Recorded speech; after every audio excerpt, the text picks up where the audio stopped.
نحمده ونصلي على رسوله الكريم اما بعد فقد قال الله تبارك تعالى كما ورد 3 مرات في القرآن اعوذ بالله من الشيطان الرجيم بسم الله الرحمن الرحيم هو الذي ارسل رسوله بالهدى ودين الحق ليظهره على الدين كله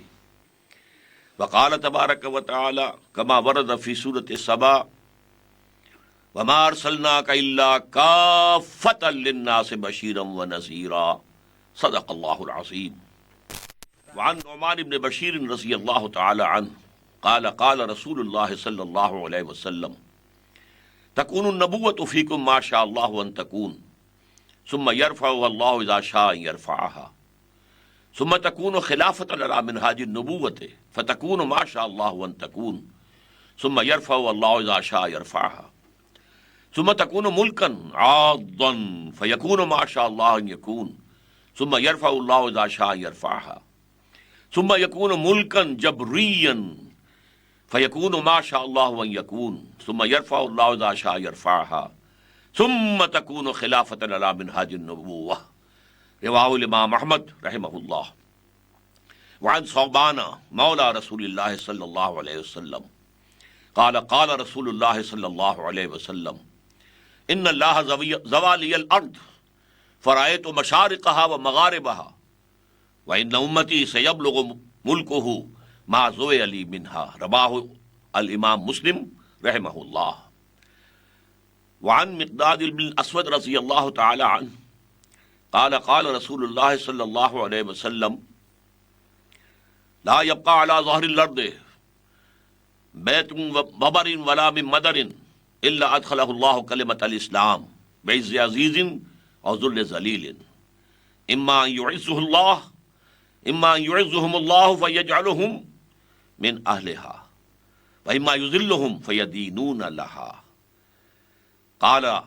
مقداد بن الاسود فتكون الدين كله لله رواه الامام احمد رحمه الله. رب اشرح لي صدری ویسر لی امری واحلل عقدۃ من لسانی یفقہوا قولی. معزز ناظرین اور محترم خواتین، السلام علیکم ورحمۃ اللہ وبرکاتہ. آج ہمارا یہ 10 روزہ گفتگوؤں کا آخری پروگرام ہے اور اس کا عنوان سمجھیے کہ رسالت محمدی کی تکمیل کے ضمن میں علی صاحب الصلاۃ والسلام امت مسلمہ کا فرض کیا ہے. دیکھیے، ہم یہ دیکھ چکے ہیں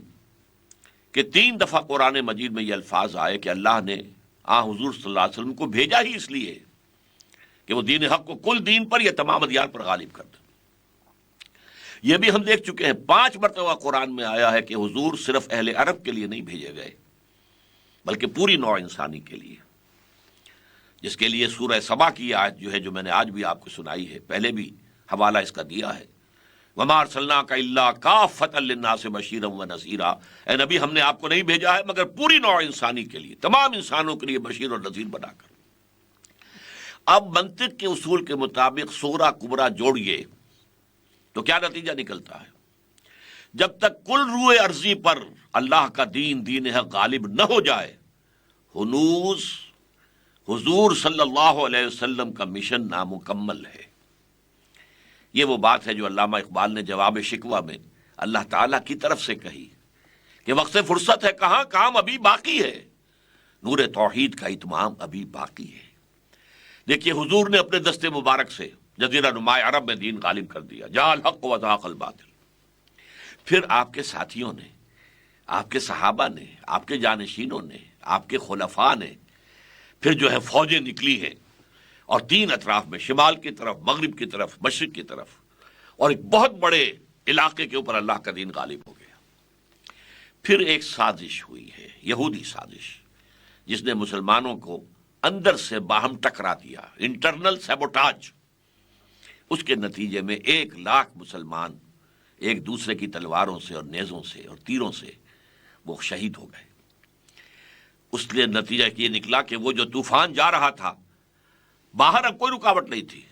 ایکسٹرنل ریزسٹنس کوئی موجود نہیں تھا. سلطنت روما تقریباً ختم، سلطنت ایران ختم، اور یہی اس وقت کی 2 سپریم پاورز تھیں، 2 سپر پاورز کہہ لیجیے. لیکن اس انٹرنل سیبوٹیج نے روک لیا اور وہ معاملہ اب رک گیا. لیکن یہ معاملہ ہونا ہے، ہو نہیں سکتا کہ قیامت آ جائے، دنیا ختم ہو جائے اور حضور صلی اللہ علیہ وسلم کا مشن ادھورا رہ جائے، پورے عالم انسانیت پر اللہ کا دین غالب نہ ہو، ناممکن، یہ ہو ہی نہیں سکتا۔ اب اس کی خبریں دی ہیں محمد الرسول اللہ صلی اللہ علیہ وسلم نے۔ میں نے پہلی حدیث آپ کو سنائی ہے حضرت نعمان ابن بشیر سے، اور یہ مسند احمد ابن حنبل رحمہ اللہ میں موجود ہے۔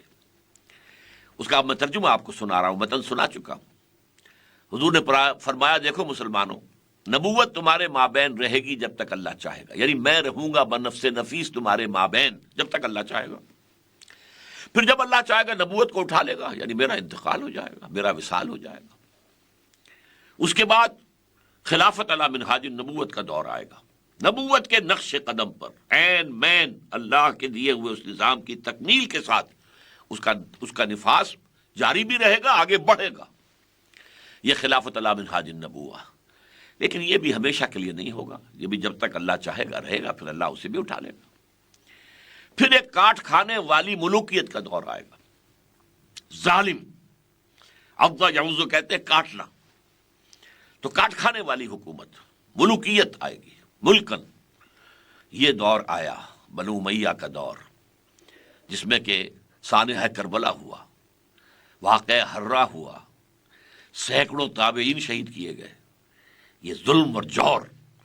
یہ ہوا ہے، اگرچہ بظاہر ہم کہتے ہیں وہ خلفائے بنو امیہ، وہ خلفاء نہیں تھے۔ یہ حدیث کہہ رہی ہے ملکن عاضن، کاٹ کھانے والی ملوکیت آئے گی۔ البتہ یہ دور بھی ختم ہو جائے گا۔ پھر ایک چوتھا دور آئے گا، ملکن جبرین، مجبوری والی ملوکیت۔ اب میں نہیں کہہ سکتا کہ اس وقت صحابہ کرام نے اس کا کیا مطلب سمجھا ہوگا، آج ہمارے سامنے ہے کہ پہلے کم سے کم بادشاہ جو تھے مسلمان تو تھے، چاہے ظالم تھے، چاہے شرابی تھے، جو بھی تھے، لیکن مسلمان تو تھے، اچھے بھی تھے، بہت اچھے بادشاہ ہوئے، اورنگزیب عالمگیر ہندوستان میں ہوئے، اور بھی بہت اچھے بادشاہ ہوئے۔ لیکن یہ کہ مسلمان تو تھے، کلمہ گو تو تھے، محمد کے امتی تو تھے صلی اللہ علیہ وسلم۔ اس کے بعد وہ دور آیا غلامی والا دور، ایک دور آیا کہ ہم ملکہ وکٹوریہ کے غلام ہو گئے، کہیں ہسپانویوں کے غلام ہو گئے، کہیں فرانسیسیوں کے غلام ہو گئے، کہیں پورچوگیز کے غلام ہو گئے، کہیں اسپینیئرز کے غلام ہو گئے، کہیں اٹلی کے غلام ہو گئے۔ یہ تھا ملوکیت جبر والی، ملوکیت کہ جو مجبوری والی ہے، یہ غلامی کا دور تھا۔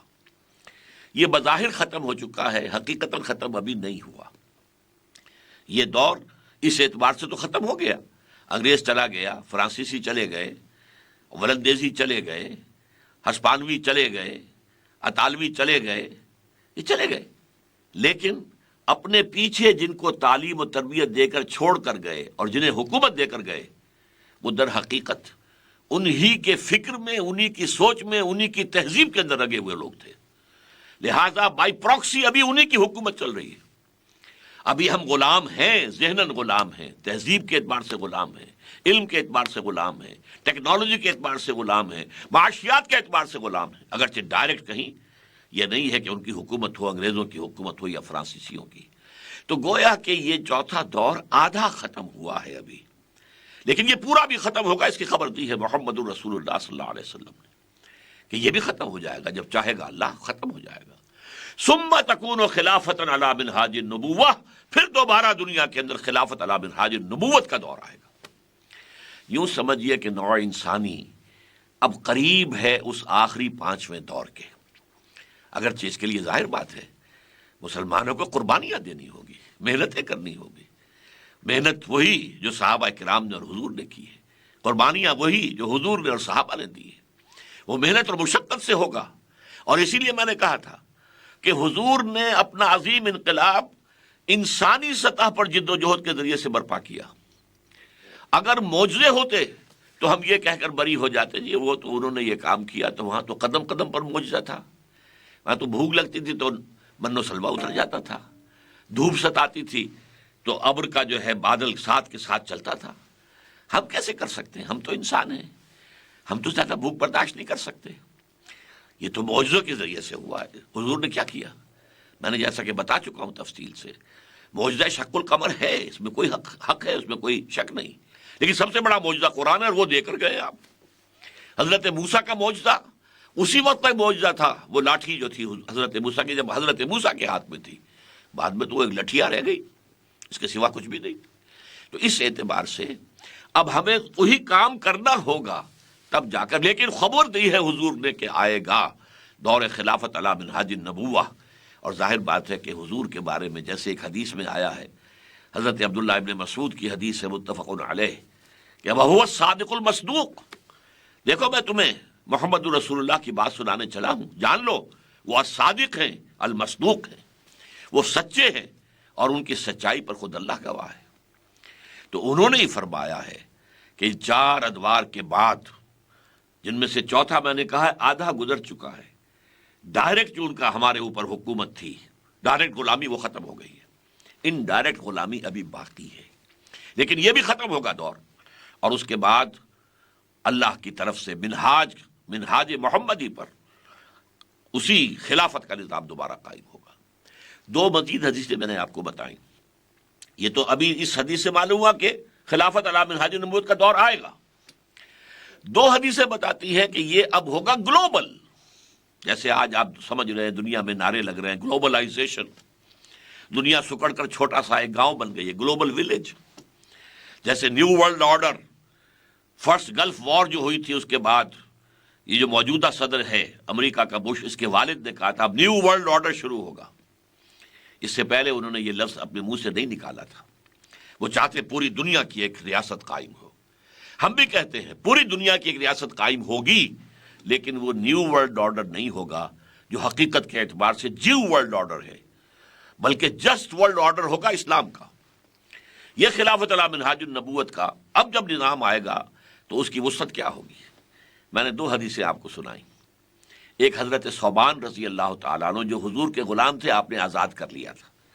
ایسے شخص کو عرب میں مولا کہتے تھے، عن ثوبانہ مولا رسول اللہ صلی اللہ علیہ وسلم۔ حضور نے فرمایا کہ اللہ نے میرے لیے ساری زمین کو لپیٹ دیا یا سکیڑ دیا، فرائے تو مشارقہ و مغاربہ، میں نے اس کے سارے مشرق دیکھ لیے، سارے مغرب دیکھ لیے، اور سن رکھو میری امت کی حکومت ان تمام علاقوں پر قائم ہو کر رہے گی جو مجھے زمین کو سکیڑ کر یا لپیٹ کر دکھا دیے گئے۔ اور یہ حدیث جو ہے یہ مسلم شریف کی ہے، حدیث کے جو معتبر ترین اور معتمد علیہ ترین 2 مجموعے ہیں، صحیح بخاری صحیح مسلم، یہ صحیح مسلم کی حدیث ہے۔ دوسری حدیث پھر مسند احمد ابن حنبل کی ہے رحمہ اللہ، یہ حضرت مقداد ابن الاسود سے ہے رضی اللہ تعالی عنہ۔ یہی ہے وہ صحابی جنہوں نے غزوہ بدر سے پہلے جب حضور نے ایک مجلس مشاورت منعقد کی تھی تو کہا تھا حضور ہمیں موسیٰ کے ساتھیوں پر قیاس نہ کیجیے، جنہوں نے کہہ دیا تھا جاؤ موسیٰ تم اور تمہارا رب جا کر جنگ کرو، ہم یہیں بیٹھے ہیں، ہم محمد کے صحابی ہیں صلی اللہ علیہ وسلم، آپ اشارہ کیجئے، آپ اگر ہمیں کہیں گے ہم برق الغماد تک جا پہنچیں گے، اپنی اونٹنیوں کو دبلا کر دیں گے، آپ اشارہ تو کیجئے۔ کیا عجب کہ اللہ تعالیٰ آپ کو ہمارے ذریعے آنکھوں کی ٹھنڈک عطا فرمائے۔ یہی مقداد ابن الاسود ہیں جو روایت کر رہے ہیں کہ حضور نے فرمایا لا یبقى علی ظہر الارض بیت مدر ولا وبر، اس زمین کی پیٹھ پر کوئی گھر نہیں بچے گا، نہ اینٹ گارے کا بنا ہوا اور نہ ہی اونٹ کے بالوں کے کمبلوں کا بنا ہوا خیمہ۔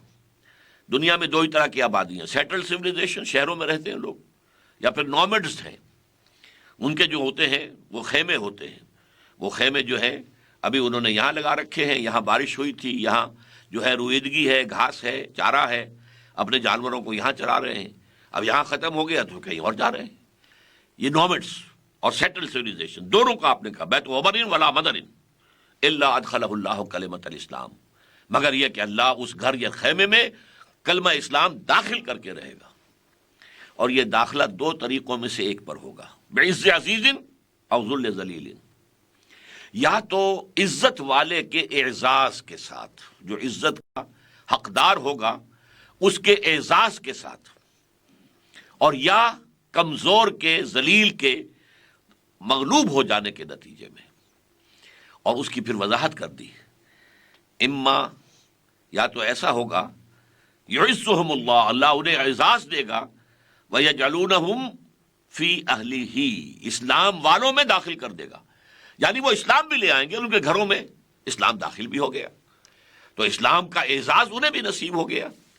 جیسے سورہ منافقون میں فرمایا گیا وَلِلَّهِ الْعِزَّةُ وَلِرَسُولِهِ وَلِلْمُؤْمِنِينَ وَلَكِنَّ الْمُنَافِقِينَ لَا يَفْقَهُونَ لا يعلمون۔ عزت تو اللہ کے لیے، اس کے رسول کے لیے اور اہل ایمان کے لیے۔ تو جو لوگ ایمان لے آئیں گے گھر والے، جو لوگ ایمان لے آئیں گے خیموں والے، ان کے گھروں میں بعز عزیز قابل عزت لوگوں کے اعزاز کے ساتھ اسلام داخل ہوگا، انہیں بھی عزت حاصل ہوگی۔ اور اللہ تعالیٰ جو ہے یذلہم اللہ، اللہ انہیں ذلیل کر دے گا، وہ مغلوب ہو جائیں گے۔ فیدینون لہ، تو وہ اسلام کے دین کو قبول کرنے پر مجبور ہو جائیں گے۔ یہ وہی لفظ دین ہے جو میں نے اس سے پہلے بھی کہا ہے کہ چاہے وہ اسلام قبول نہ کریں لیکن نظام کے اندر اگر آ گئے ہیں، نظام کو تسلیم کر لیا، تو گویا کہ دین جو ہے وہ تو ان کو سامنے، اس کا دین جو ہے ان کے گھر میں بھی داخل ہو گیا، لیکن وہ بدبخت جو ہیں وہ اللہ کی طرف سے اعزاز سے محروم رہ جائیں گے۔ اس پر حضرت مقداد نے کہا اپنے دل میں، بعد میں اس روایت میں بھی الفاظ آئے وَيَكُونَ الدِّينُ كُلُّهُ لِلَّهِ، کہ اچھا یہ جب ہو جائے گا تو پھر گویا کہ وہ بات جو سورہ انفال میں آئی ہے وہ پوری ہو جائے گی۔ سورہ انفال کی آیت کیا تھی؟ وَقَاتِلُوهُمْ حَتَّى لَا تَكُونَ فِتْنَةٌ وَيَكُونَ الدِّينُ كُلُّهُ لِلَّهِ۔ اے مسلمانوں، اب جب کہ قتال کا مرحلہ شروع ہو گیا ہے، نبی اکرم صلی اللہ علیہ وسلم کی انقلابی دعوت اور تحریک کا مرحلہ آخری قتال شروع ہو چکا ہے، اب یہ جنگ جاری رہے گی جب تک کہ پورا کا پورا دین اللہ کے لیے نہ ہو جائے، اور یہ ہو کر رہے گا۔ یہ ہے وہ دین حق جس کے غلبے کے لیے قتال کیا گیا۔ چنانچہ ایک بات اور نوٹ کر لیجئے، چونکہ میں نے آپ سے کہا تھا حضور کی ایک بعثت خصوصی تھی الی اہل العرب، ایک بعثت عمومی ہے پوری دنیا کی طرف، تو بعثت خصوصی کے فرائض آپ نے ادا کر دیے،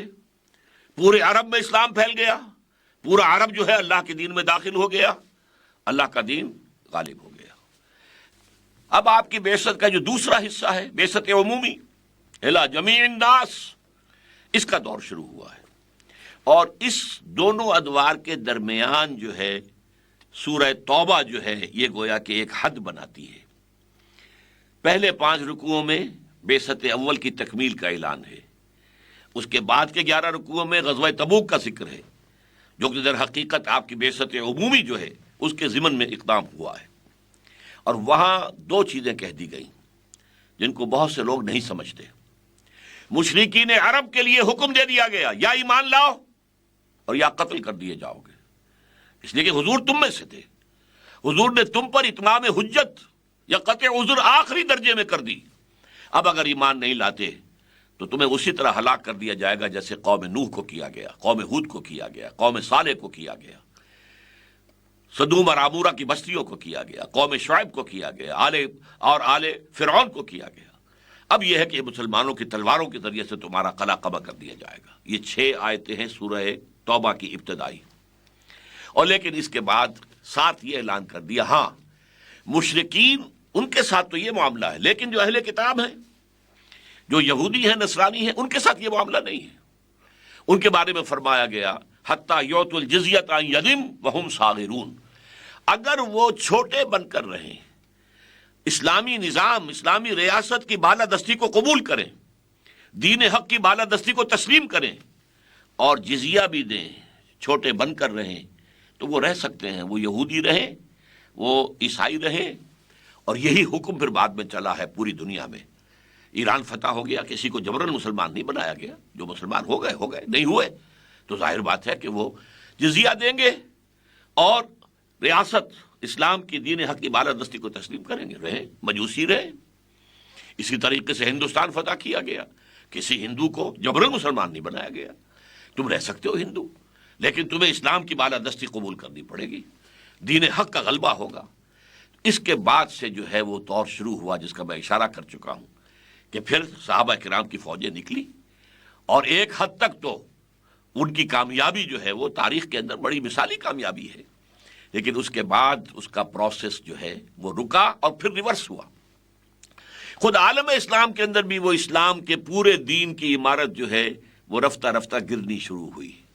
خلافت راشدہ کے اختتام کے فوراً بعد یوں سمجھیے 6 منزلہ عمارت کی سب سے اونچی منزل، اور وہ تھی کہ مسلمانوں میں خلیفہ وہ ہونا چاہیے جو مسلمانوں کی مشاورت سے منتخب کیا جائے، اس میں تقویٰ دیکھا جائے، تدین دیکھا جائے، علم دیکھا جائے، فضل دیکھا جائے، اس کی بنا پر انتخاب ہونا چاہیے، اس کی بجائے جس کی لاٹھی اس کا بھینس۔ چنانچہ بنو امیہ آ گئے، خاندانی ریاست قائم کر لی، بنو عباس آ گئے، خاندانی حکومت قائم کر لی، اس کے بعد ترکوں میں خلافت آئی، وہ بھی خاندانی موروثی بادشاہت۔ تو اصل میں اسلام کی عمارت گرنی تو شروع ہو گئی تھی، لیکن ابھی بہت حد تک اسلامی قانون نافذ رہا تھا، اور اسلامی قانون کے لیے وہاں قاضی بھی تھے، وہاں عدالتیں تھیں، شرعی عدالتیں، وہاں مفتی حضرات بھی تھے، وہ چلتا رہا یہاں تک کہ کولونیل پاورز آف یورپ آئیں، انہوں نے ساری عمارت ڈھا دی۔ اب ہمارا ملک چلے گا، ہمارا نظام چلے گا، ہماری حکومت ہوگی، ہمارا فوجداری قانون ہوگا، ہمارا دیوانی قانون ہوگا۔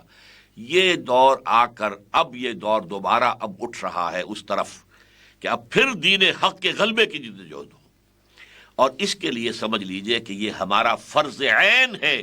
بحیثیت امتی محمد صلی اللہ علیہ وسلم کہ آپ کے مشن کی تکمیل کے لیے تن من دھن لگائیں، وقف کریں۔ لیکن اس کے لیے سمجھنے کی بات یہ ہے، اس کے لیے میتھڈالوجی، اس کے لیے طریقہ کار سیرت النبی سے لینا ہوگا۔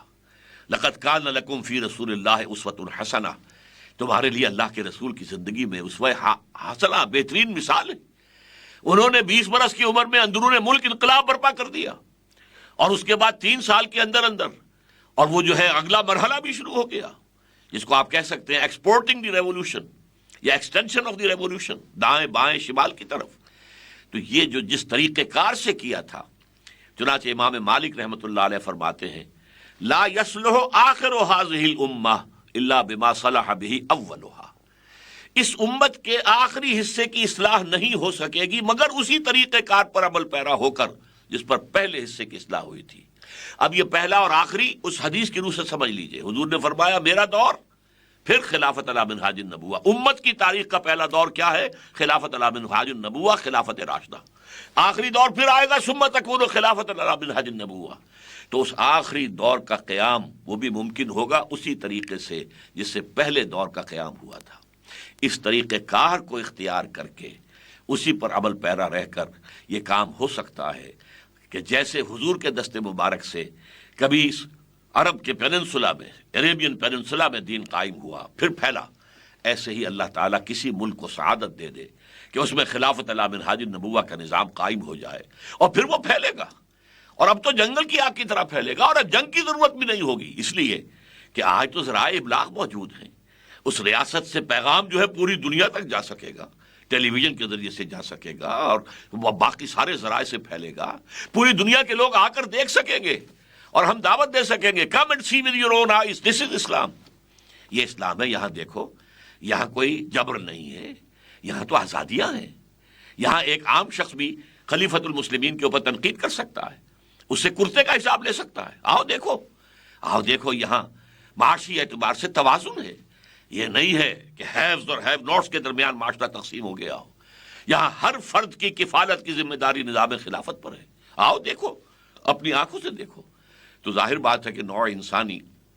تقریباً 2-2.5 صدی سے اس تلاش میں ہے کہ کوئی جسٹ سوشل آرڈر اس کے وجود میں آ جائے۔ جو فرانس کا انقلاب تھا اسی کی تلاش میں ایک کوشش تھی، بولشوک ریولوشن اسی کی تلاش میں ایک کوشش ہے۔ نوع انسانی اب بھی متلاشی ہے، اور وہ چاہتی ہے کہ کوئی جسٹ سوشل آرڈر ہمیں ملے۔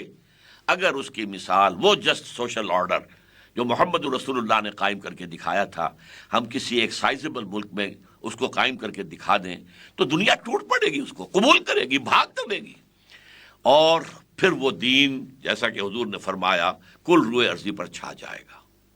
لیکن اس کے لیے جیسا کہ میں نے عرض کیا، تن من دھن وقف کرنا ہوگا، اور میتھڈالوجی وہی اختیار کرنی ہوگی جو سیرت سے ماخوذ ہو، اور اس کے نتیجے میں پھر تکمیل ہو جائے گی، جس کی علامہ اقبال نے خبر دی ہے۔ انہوں نے کہا ہے کہ وہ وقت آئے گا، شب گریزاں ہوگی آخر جلوہ خورشید سے، یہ چمن معمور ہوگا نغمہ توحید سے۔ یہ پورا عالم انسانیت نغمہ توحید، لا الہ الا اللہ، ان الحکم الا للہ، لا حاکم الا اللہ، اللہ کے سوا کوئی شارع نہیں ہے، اللہ اور اس کے رسول کی شریعت ہوگی جو نافذ ہوگی۔ اللہ تعالیٰ، اور یہ بات آخری کہہ رہا ہوں، اسی کا خواب دیکھا تھا علامہ اقبال نے 1930 میں ان کے خطبے میں ہے۔ اسی کا خواب دیکھا تھا قائد اعظم نے، اسی کا راگ الاپا تھا قائد اعظم نے 1937 سے 1947 تک کی تقریروں میں، کہ ہم ایک چاہتے ہیں کہ اسلام کی ایک تجربے گاہ ہو اور عہد حاضر میں اسلام کے اصول حریت و اخوت و مساوات کا ایک نمونہ دکھا دیں، تو وہ روشنی کا مینار بن جائے گا، پوری دنیا اسلام کی طرف آ جائے گی۔ افسوس کہ ہم اس میں بری طرح فیل ہو گئے ہیں۔ اللہ تعالی ہمیں توفیق دے کہ ہم اپنا وہ سبق دوبارہ یاد کر لیں۔ کبھی بھولی ہوئی منزل بھی یاد آتی ہے راہی کو، اللہ تعالی ہمارا رخ ادھر کر دے کہ یہاں پر اللہ کے دین کو قائم کیا جائے، اور پھر یہاں سے پھر وہ پھیلے مشرق اور مغرب کی طرف، اور کل روئے عرصی پر، کل عالم انسانیت پر اللہ کے دین کا سایہ ہو جائے۔ اقول قولی ھذا واستغفر اللہ لی ولکم ولسائر المسلمین والمسلمات۔